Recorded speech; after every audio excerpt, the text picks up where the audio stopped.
So after we have added the items, now I'll show you the stock. So as I have maintained stock, I want to maintain the stock of the um, items. I'll simply go to stock, then stock balance, and in stock balance, I can see, for example, I have made drone.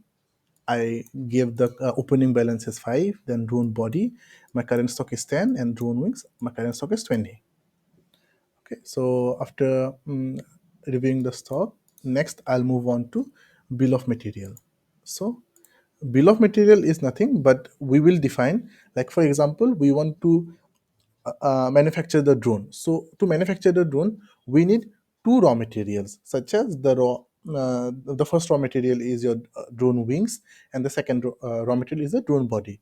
So I'll just define what the drone is made up of. So I'll go to bill of material and I'll click on add, and I'll choose the item. So item is your drone.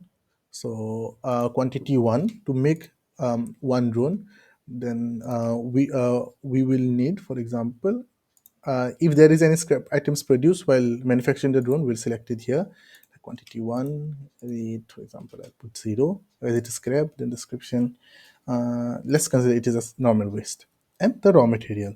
The raw material will be your drone body, which will be 1. Unit of measurement is your pieces.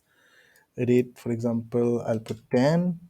Amount is, so by quantity and rate, the amount will be calculated automatically. And I will choose the drone wings. So we, for example, the drone that we are manufacturing needs 4 wings to complete. So I'll select 4.